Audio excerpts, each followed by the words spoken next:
Well, there's one game left in the 2023 inaugural Big 12 season, and it's a big one. One win, and you get a bowl game. Hello, everybody, and welcome back to Charge On. As always, I'm your host, Sean Green. Before we get started, as always, a quick word from our sponsor, BetOnline. The holiday season is off and rolling with NFL in full stride and the NBA and NHL hitting mid-season form. BetOnline is your number one destination for all your sports wagering info. With up-to-the-minute sports wagering news, odds, trends, and predictions, BetOnline is the top spot for everything pro and amateur sports. And not just the big four, BetOnline has info available at your fingertips with both desktop and mobile access at any time for almost any sport that is played, from MMA to international soccer. Head to BetOnline today and remember to use our promo code BELIEVE for your 50% welcome bonus on your first deposit. BetOnline, where the game starts. I don't know when we're releasing this. It might be Wednesday. It might be Friday. Regardless, I hope you have or had a happy Thanksgiving. It's always a great time around the holidays, especially you have football to watch, time with the family. That's most important. So I hope you had or are going to have a happy Thanksgiving.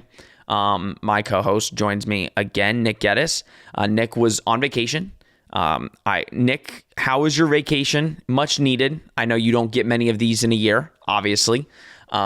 So listen, it was a rough weekend. The Magic played great. That's why I'm repping the Magic hat. I feel like it was due. It was needed. Obviously UCF had a rough go about it. But how was your trip? I think the trip counteracted any sadness from any potential losses that you encountered in sports this week. Yeah, I disconnected from reality. No, I was in reality. I disconnected from the unrealities of social media for the most part and the world and everything. And I checked my ESPN app here and there to see what was going on Saturday because, college football and stuff. And so I didn't get a chance to watch, the game live or anything, especially with it being on FS2. I mean, you're just asking for it. You're trying to travel and then it's on FS2. You're done. But I saw, the ending sequence of it. I went back and watched the highlights, things I could. You go on the road in Lubbock, tough place to play. And you lose by one. I guess it's hard to really just come down really hard on the team when that happens, but it's the way it happens, man. It's the way it happens. An extra point of all things. Boomer, so reliable, misses a 32-yard field goal throughout that game, things you don't expect. Couple chances to really take that game from Texas Tech, unable to do it. But hey, I know that I didn't really answer your question how the trip was, so let me go back to that. Trip was good. I went to Hilton Head, Charleston, and Pigeon Forge. Kind of like just bouncing around. So I don't really have jet lag. I didn't fly, but I have like car lag, if that's a thing, a little bit. So I'm still kind of recovering here this morning, but trip was fun, well needed, like you said, and now we're home for the holidays, so that's good. But anyways, back to what I observed. At the end of the day, Sean, I've been saying all year 6-6 is my goal, and I would be ecstatic over that. And I think every UCF fan should be ecstatic over that if you can get to 6-6. It hasn't really gone the way that I think if I thought it would. They've lost to some teams I thought they'd beat. They've beaten some teams that I thought they would lose to. They got down here to this Final Four game stretch needing 3 wins, and I said, hell no, that ain't happening. After the West Virginia game, I was like, they're not winning 3 of 4 games. And yet here we are. We're a few days away from game day, the last bounce, if you will, and you're facing a team that you're going to be favored against. You have the talent advantage against. You're going to be at home. Seniors, sending them off. All that stuff is like right there for you. And you have a chance to get to bowl eligible. So at the end of the day, you're right there on your goal. And if you hit it, I think that's a great season for where you are in the first year in the Big 12. So that's the amazing thing is this has been a season that has really just taken so many different turns and winding things and so many different storylines that we've talked about. But at the end of the day, your goal is right there in front of you. It's 60 minutes away. And now it's up to this team to execute just one more time. Just one more time during this regular season and get there. And I gave you your flowers. We gave you your flowers on the last pod without you being there. Because, you basically, you weren't right about every game. None of us were, obviously. But No.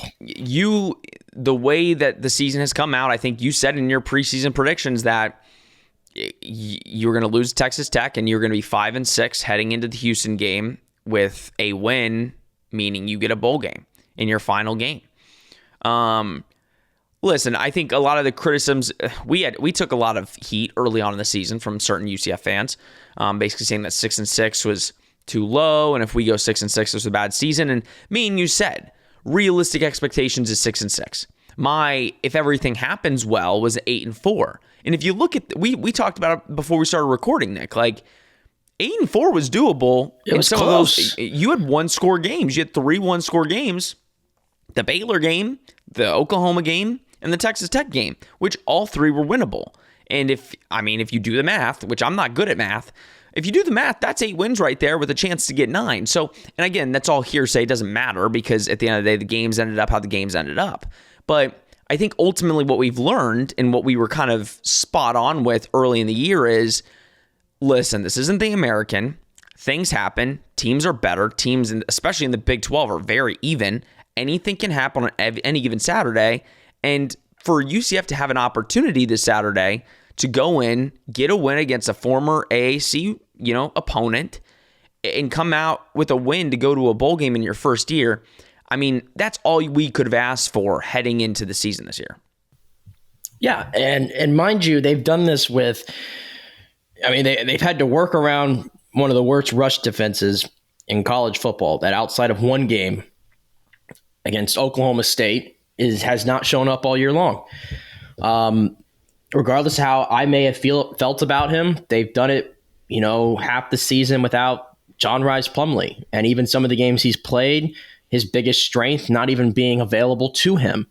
So we've had to see him, it sounds so funny to say, 6 years into his career, grow up a little bit, develop some other traits. And again, he ain't perfect. There's no doubt about that. But they've done that with uncertainty at the quarterback position. They've done it with moving pieces on the offensive line. I just mentioned the defense.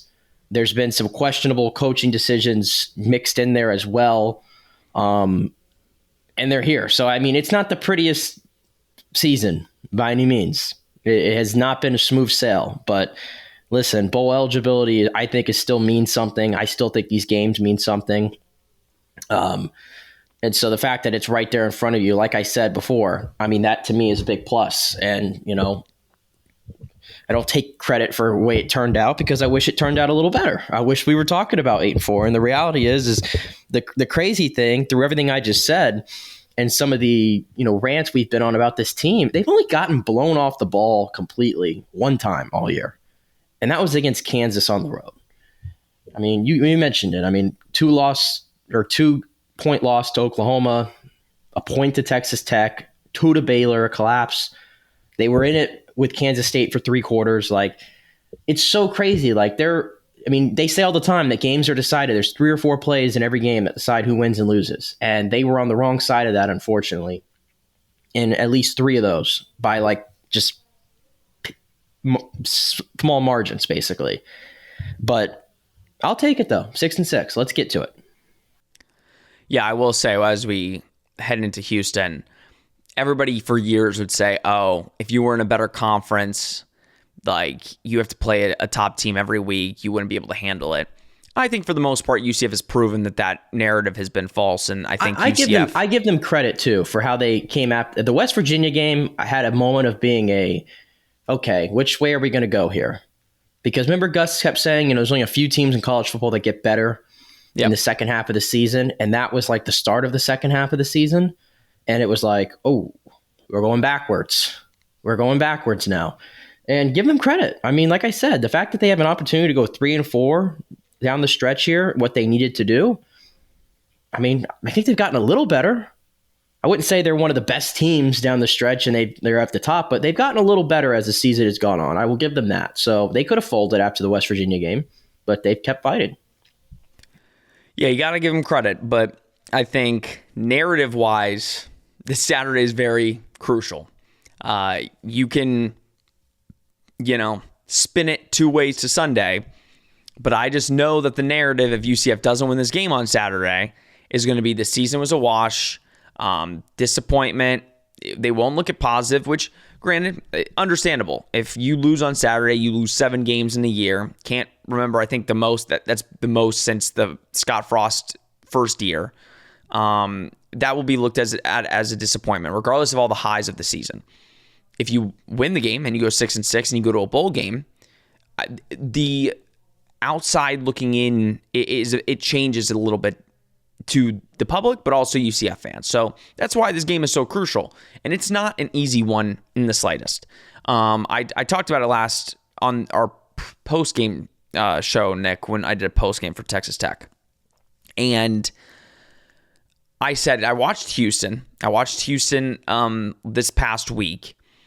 And I'm like, listen, we've been talking a lot of bad stuff about Houston. And I'm not saying they are a good football team at all. But what I am saying is any given week you can get a version of Houston that is pretty decent and can beat anybody in the Big 12. I mean, they lost to 7 to Texas. Nobody expected that. They went up and beat West Virginia. Granted, I get it, a Hail Mary. In the first week, they beat UTSA, which I think that's one of their more it's a good win. Really good wins. I get first week and anything can happen.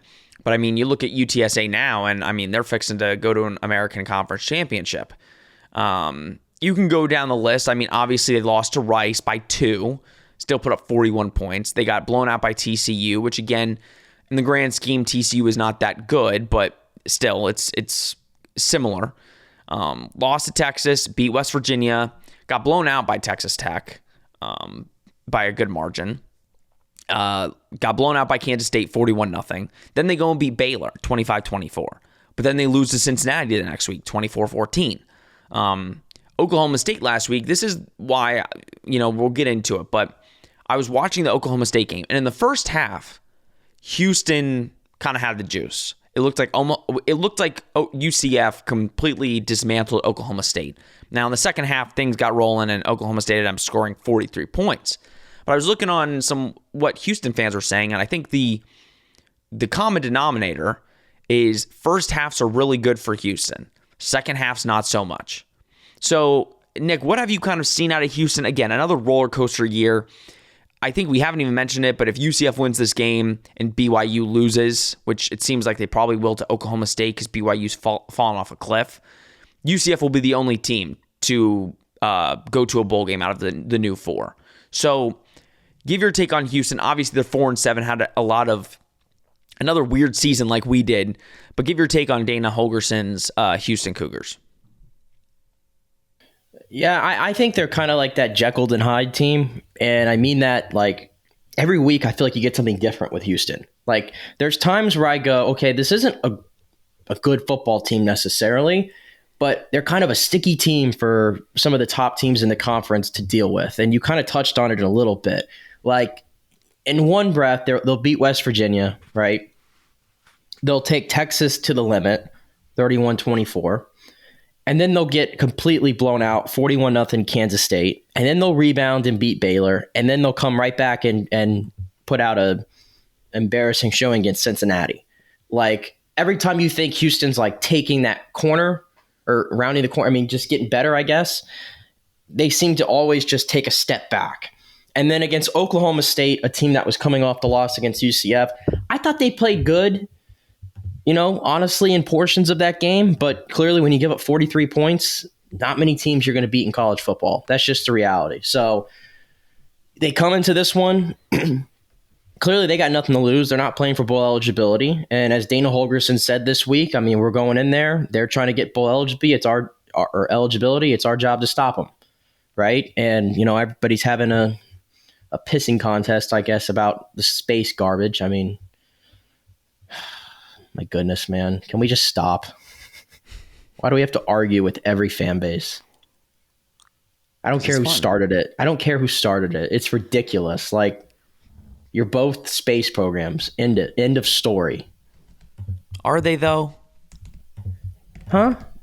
I said, are they, though? We move. I'll move. I'll just say, can we stop arguing with everybody and stop arguing within yourselves? I saw this stuff yesterday too when I got home about NIL. People were arguing. Oh, we don't want to get into that. I'm like, goodness gracious, people. Wow. Goodness gracious. That stuff on Twitter is jeez, yeah, this is why I was happy to like just disconnect for the weekend. But I digress. I get it. I digress. Quarterback Donovan Smith. I think Houston has had to put a lot on his plate. Truthfully, I do. And this is a guy who he's played a lot of football. I mean, even going back to as a freshman, he's gotten his chance in there. I think he's a solid quarterback, not great by any means, but I think given what he's working with around him, I think he's played well this season. I mean, you look at the running game, and this is the one thing where UCF, I think, they get a little bit of a break from a matchup standpoint, is this Houston football team does not run the ball well. They don't run the ball well. And they only average 4.1 a carry. RJ Harvey has, I think, almost this identical number of rushing yards on his own as Houston has as an entire team. And their second leading rusher happens to be Donovan Smith, and he's actually got the most carries on this team, credited with that. So they don't really run the ball well, nor do they really appear to stick with it with either of their backs, whether that's Parker Jenkins or Stacey Sneed. So you're hoping that UCF gets a break here against a team that doesn't generally seem to run the ball really well. But then again, they might be looking at it as, hey, well, we're going up against this run defense that's not very good, so maybe this is the week we're going to find it somehow, in Game 12. So I guess you can never discount that. But yeah, I think that's kind of my summary with Houston is you just don't know which one you're going to get. It kind of scares me that, now they're coming off two losses in a row.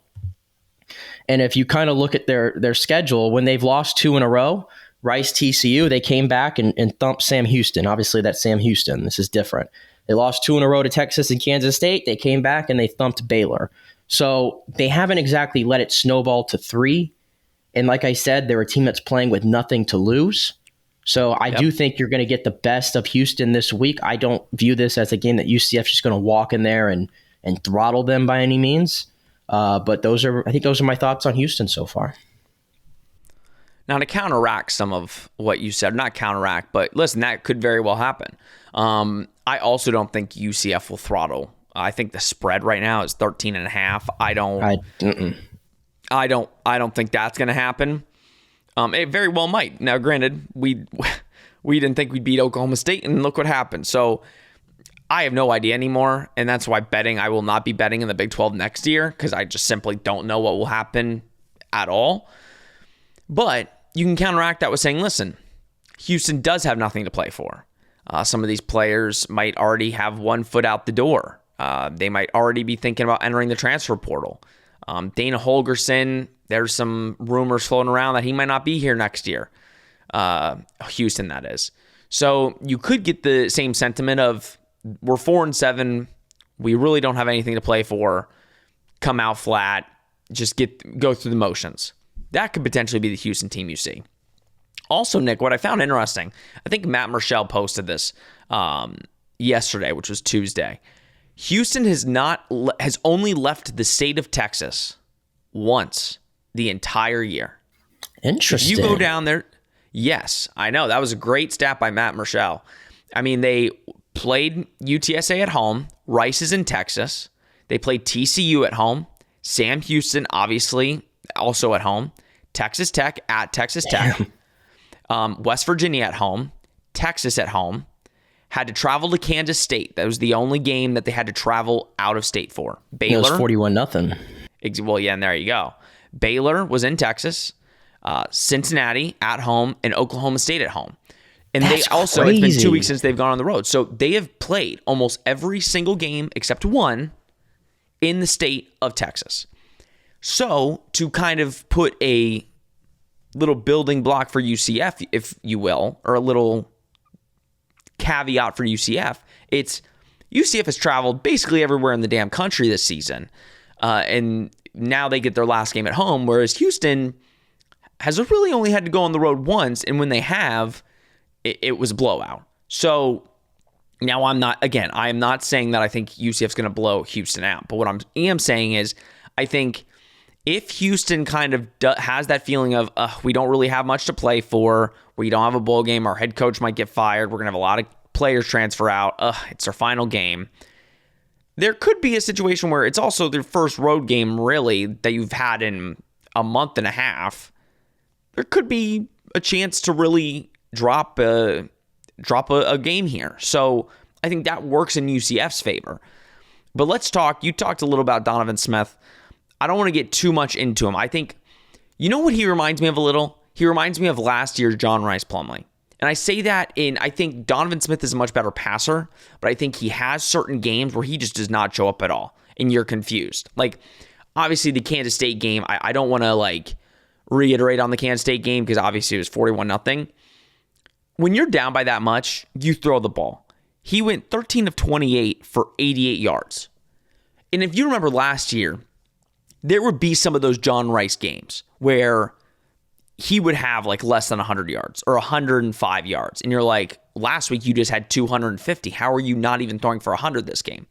So listen, he's going to be dangerous, especially for this UCF defense. I think if I'm Houston and Dana Holgorsen, I'm running a lot of RPO, a lot of QB powers, because again, UCF is known not to stop the run. I think that's going to be Houston's biggest weapon this Saturday. But you talked on it a little bit, but kind of what's your take on Donovan Smith? Again, he's got the talent, but I think it's the consistency at which he shows his talent that I think is the biggest knock on him this year. Yeah, I like your comparison there to John Rice a little bit. And again, that's kind of like I said. I think he's a solid, quarterback. Probably his ceiling on a like a middle of the conference type team, kind of is where he kind of slots in, and there's useful for that. Like I said, he's got experience, and coming from Texas Tech, and he ended up playing more, last year.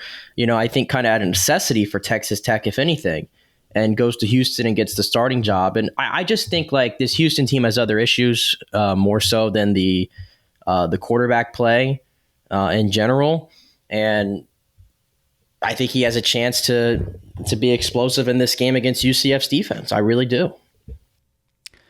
You mentioned the running game for Houston. I mean, they're 103rd in the country. That's poor. So that's, I think, something that you can look at UCF and say, okay, that's something that they can, really try to exploit, especially on offense.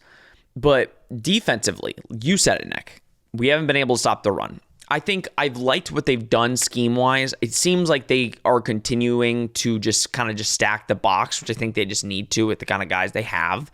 Last week, the problem was more so tackling. They couldn't tackle to save their life. Now, granted, Taj Brooks is, I think, number one in the country in missed tackles. So, I mean, again, you can kind of say, okay, we didn't tackle well, but you are playing the back that kind of does this every week anyway. You kind of said it, though, Parker Jenkins is kind of their number one. He's got 94 carries for 456 yards. Their second leading rusher is Donovan Smith. So yeah, and truthfully, I was doing research into where that's coming from, and at least in the Cincinnati game and the Baylor game, they had more designed runs to Donovan Smith, and that's something that kind of came on late in the season for them, and they actually did it really well. They did it really well. So there's kind of been a little bit of a shift from an offensive philosophy standpoint. But go ahead. No, and I think to that point, I think that's what makes this Houston team dangerous. If any UCF fan is looking, saying Houston's bad, they're going to, get blown out, I think I'd counteract it with, has UCF really this season, and again, a lot of it's just how the schedule worked out, injuries. Nick, can you remember a true dual threat quarterback that UCF has played besides Donovan Smith? A true dual threat. I mean, Jason this year? Bean. Yeah, this year, because we were coming into the year thinking Tyler Shuck. We were thinking, trying to remember some of the, Baylor. We were a lot of the teams had a bunch of dual threat guys. Jalen Daniels. And then when you get to game day, albeit either an injury or something out of the ordinary. It didn't. I wouldn't call him the typical dual threat, but again against Kansas State, I remember Will Howard had success. Yes. He didn't run much, but I remember 2 touchdowns at least and 1 big run. But I think, and they had a lot of success. But besides that, we haven't really played a quote unquote dual threat quarterback, which I think if you go back in years past, especially in the Gus era, I think that has been a issue on when we play those type of guys, because we have one, but we can't stop them when we play them on defense. Donovan Smith is the first clear-cut dual threat that can really hurt us with his feet. I was going to say Garrett Green also hurt UCF with his feet. That's true. There you go. At West Virginia. But yes, to your point, I think Donovan Smith is he's probably a more natural runner outside the pocket than those 2 guys. And I think that honestly could potentially hurt, because again, I think when you have a guy like that, QB spy is important. And with the linebackers we have right now, you're hopefully relying on Jason Johnson and Walter Yates, and hopefully they can do their job well. But I think speed-wise is kind of where you get a little nervous, saying if Houston is smart, they just run the ball all day long, and hopefully UCF can stop it. And if it doesn't work, it doesn't work. But if I'm Houston, I'm saying let's just try and run the football and see what happens. Receiving-wise, I mean, I don't want to say it's similar to UCF because it's kind of not. They have one clear-cut number 1 and then got like 2 number 2s. Sam Brown, 815 yards receiving. He also has on 62 receptions. So clearly you have a guy that is a clear-cut favorite to Donovan Smith there. Joseph Manjack, he's got 42 receptions for 503. So, I mean, they throw the ball decent. He's got 6 touchdowns. Then Matthew Golden also has 6 touchdowns. So, again, there's a clear-cut, I don't want to say 3-headed horse because it's not really a 1-headed horse with, 2 good horses, but right behind them. They're good at passing the football, but again, you have those kind of off weeks. I don't want to get into it much, but do you have anything to say on the receiving core of Houston? Yeah, I mean, obviously like we've seen some other receiving cores, I think lately that maybe are a little bit deeper. Not saying this is not a good one. I mean, they have 3 guys that are sitting over 400 yards for the season in Golden, yep, Manjack, and Brown. But obviously Brown is the big one they have to worry about. He's been one of the best receivers in, the Big 12 this season, and he's taken a big jump. And, I think a big goal for Houston, or a big thing they were looking for, and obviously is growth, but obviously somebody to fill the void left from Tank Dell, who went to the NFL. And you're seeing, God, I mean, goodness, that dude is incredible. Yeah. Incredible in Houston, back in Houston, obviously. And Sam Brown's kind of been that guy, for them. Oklahoma State did well to kind of limit him. I think he only had 3 catches in that game. So I don't expect UCF to keep him down like that. So again, I think he'll get his, and you're kind of just gonna have to live with that for the most part, I think, and try to stop everybody else around him, which I think is doable going into this game. But absolutely, Sam Brown is the guy that you got to watch for in this one. Let's talk about defense, and I'm going to give you credit on this one because I hadn't looked at the defense until this morning when I do my kind of breakdowns on each team. And you mentioned Adari Halsey is their leading tackler, and he plays cornerback. He's a DB.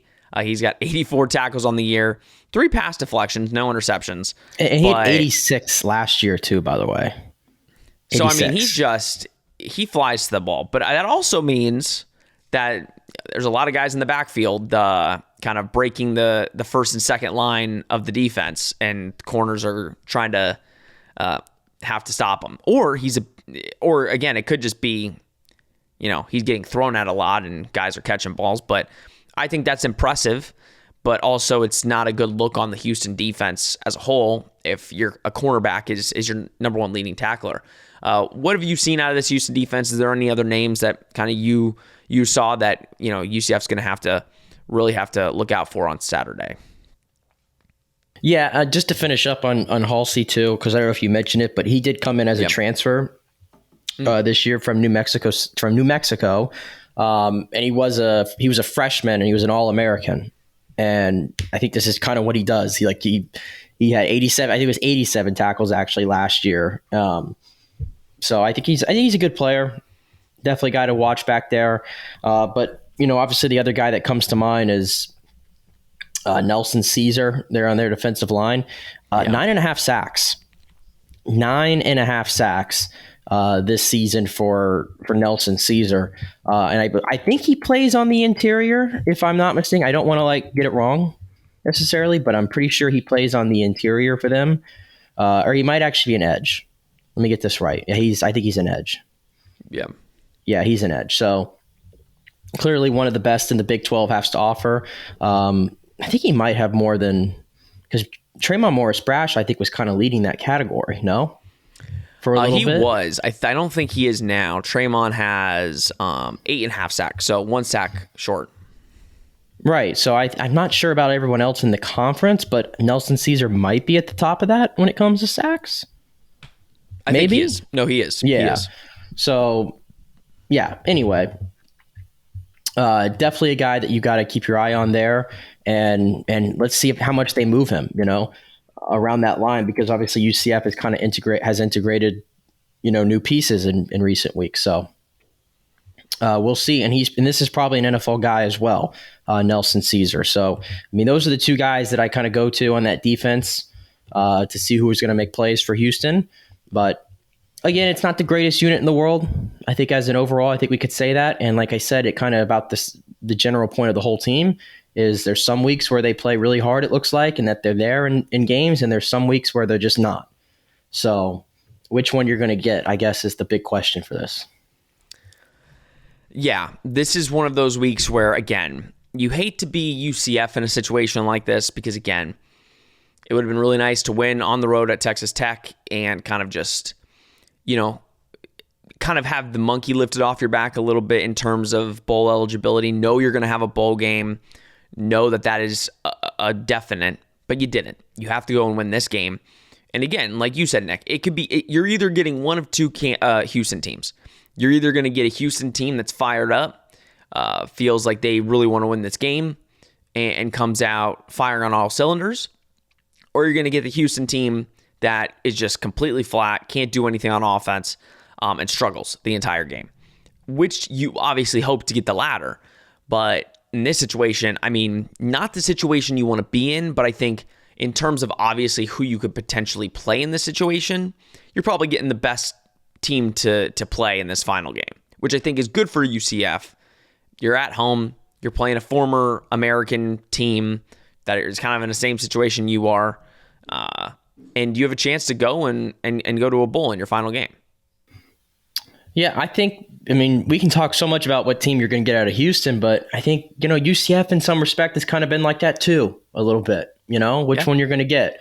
I just like to think that this being at home and knowing what stakes are out on the line and the seniors and, I'm sure even though that it's a noon game and I know people are upset about that, but when you're 5-6 playing 4-7, that's kind of what you get. And this is not a rivalry game. It sucks. It's rivalry week, right? And we're not playing a rivalry game. I guess that's the other part of this that I just hate the way college football is right now, because I feel like we should be playing USF, and I feel like they feel the same way. And imagine that if these two schools were playing each other, both needing a win to get to bowl eligibility. Oh, that'd be so great. Come on, man. That'd be perfect. But we live in a different universe now. So, hey, there's a chance. There's a chance they meet up in the Gasparilla. And for any UCF fan, by the way, and that was another one that I saw before I went on vacation, and people were talking about, would you want to play USF? And too many of you UCF people are so against playing USF in the bowl game, and I don't understand why. Why? So I put that tweet out. That actually is a tweet blew up that I put out because I wasn't giving my opinion. I was just saying I put the question out to UCF fans saying, how would you feel if – I'll read some of them. How would you feel if UCF played USF in a bowl game? Because I'll give my opinion, and I want your opinion, Nick. I think we'll probably have the same opinion. I think that'd be great. I think whenever you can get UCF Florida, right? In-state, matchup, you're going to get both fan bases. It's something you wake up for. I'm sorry. No offense to Illinois. I get it's a Power 5 program. If UCF went and played Illinois, who's really it's like UCF Duke. No offense, but you got excited because it's a bowl game, but like, what makes you care? Like, I what just makes you like, ooh? Well, first of all, I just think that team, they should be playing USF every year. I mean, that's just my opinion. Like, I understand there's things in college football that make it impossible or whatever, or whoever didn't want to do it. I don't really know. I wish it was bottom line happening. And when it comes to these bowl games, like you said, like the UCF Florida was so fun because it was unique. You know, those two teams, I don't think they had played before that. And I'm an advocate, by the way. I mean, we just went down Houston's schedule and we mentioned all these teams in Texas they've played. I'm an advocate for teams in Florida playing the teams in your state.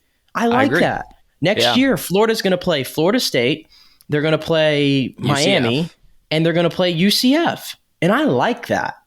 I like that a lot. We don't get enough of these in-state matchups between some of these bigger schools. So I'm always for that. And you can throw the FAUs of the world in there. You can throw USF in there as well.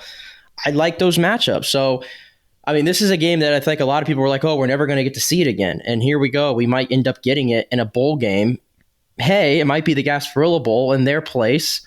So split crowd, obviously. Good opportunity. You don't have to travel a long way either, UCF fans. That's also great. And you can also take on your moniker of we're going to take that stadium over and all that. Like, I know y'all love that. Don't act like you don't. I mean, who do you want to play? You want to play Marshall? Like, I mean, or some random team like that? Really? Yeah, I would want to play. Now, granted, this is a big if. This is a big if UCF wins this game. Both teams got to win. Both teams got to win this weekend. Both teams have to win. Both teams have been up and down. Now, granted, one's in the Big 12, one's in the American. We are not going to be acting like their 5 wins is any better than our 5 wins. But I'll read some of the comments. I would love it because, again, I think that's a game that we could all get up for. Nick, me and you both know it's not going to be no split stadium. Me and you both know that. We went to the one last year.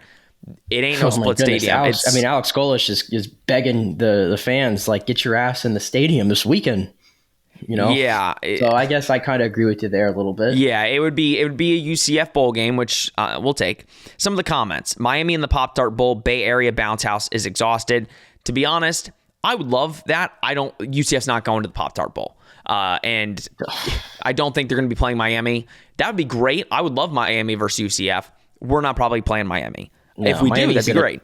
Miami's still in a tier ahead of us. Yeah. From a bowl standpoint. I don't want to play that garbage. No. One guy said, yep, let's win 65-13. One guy said, I would love it. Most Knights fans are spoiled after one victory at Oklahoma State, so they don't like it, but the true fans will love it. Another guy said, no. Bingo. Of course, it's an opportunity to beat them again, but would rather play Miami, Duke, Clemson, or Boston College. We actually now have history with all of them. You're not playing any of these teams. Yeah, that's the thing. You're not going to be mapped for these teams. Out of all of those teams, though, I would rather play Boston College because at least there is a tie-in. There's a tie-in for the game. Tommy Castellanos on Boston College. There's something to wake up for, but they're not going to map UCF at 6-6 with a Boston College or a that won't happen. Nice. And isn't it Brett McMurphy, right, that does these bowl projections? Well, it's not just Brett McMurphy. There's now like 3 separate people that are matching UCF. I guess I see it all the time from Brett McMurphy, and I'm trying to see here if there was an update to that. No, it literally came out yesterday that now it's more people that are saying UCF versus USF in the Gasparilla. I think the Gasparilla Bowl, if you actually go on the Gasparilla Bowl Twitter. This one is from Fox Sports. I guess these are all different, but this is from Brian Fisher of Fox Sports 2 days ago. So this is recent. And again, this is assuming UCF wins the game. If they do, he has them scheduled to face face Kentucky in the Liberty Bowl on December 29th. So that's a different not bad one. Either. That's not bad. That's a different one. I haven't heard that. That'd be a great yet. one. That'd be great. That'd be cool. That'd be cool. Right now, because the Gasparilla Bowl posted in ESPN's Kyle Bonaguara has USF playing Troy. Yeah, and this guy Fisher has USF playing Georgia Tech. So yeah, so it sounds like if you're USF, if they make a bowl game, it almost looks like you can just go ahead and pencil them in for the Gasparilla automatically. Yeah, it seems like USF is but if I'm Gasparilla, I'm going to be pushing hard for UCF. As we know, Gasparilla and UCF love to have UCF. I mean, hell, the Gasparilla, hit the jackpot 2 years ago with Florida and UCF. And I think they ultimately know that if it's USF versus Troy, that stadium will be empty. If it's USF versus UCF, that stadium will be packed. It'll feel like an NFL game. So, and where is the Liberty Bowl, by the way, for argument's sake? Memphis. Yeah. Right? I think so. I love how we're getting all deep into bowl games when we don't even have We got to win the game first. Got to win.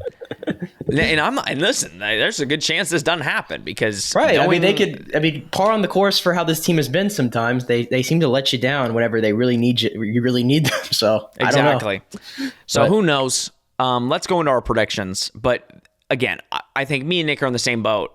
If we were lucky enough to get a bowl game, I do understand the argument of UCF has more to lose. I do get that argument.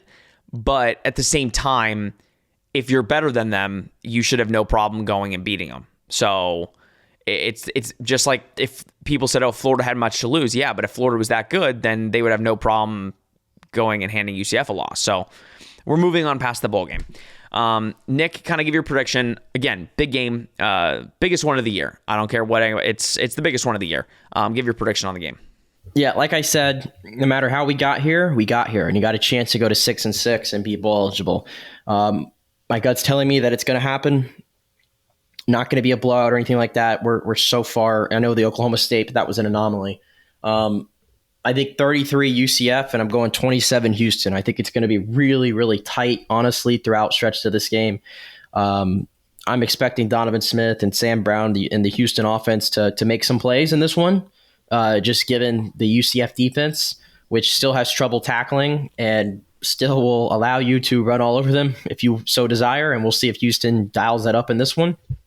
But that being said, not going to discount what UCF has on their offense. We didn't even talk about them because I think it goes unsaid. RJ Harvey, shout out, Doak Walker finalist. Love seeing that. Has a chance to, maybe an outside chance at getting close to 1,500 yards for this regular season, which would be incredible. So we're on standby for that.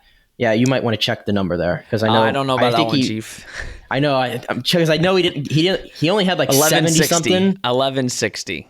Yeah. Now he does have 200. He does have 231 receiving yards. So if you add those up, if he rushes for over 150, in that case, that's what I meant. In that case, that's what I meant.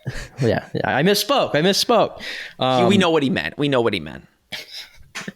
But anywho, so you have RJ. We know Javon Baker. He's continuing to show that I think he's an NFL guy. I think by the time we get to that time, so we know what they can do on offense. It's just about making enough plays defensively. Maybe getting a turnover or two to help, but I think ultimately they pull it out. I think it's going to be a good crowd. People are going to be excited. So 33-27 UCF.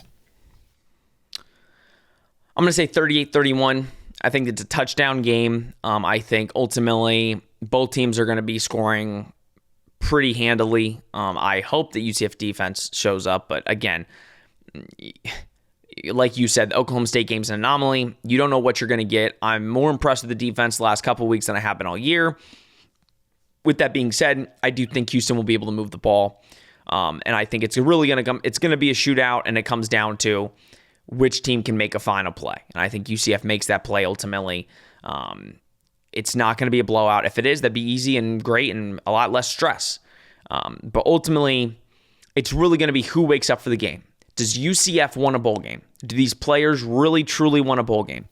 Gus has never not gone to a bowl or had a over 500 record either, right? Or 500 record? Or under it?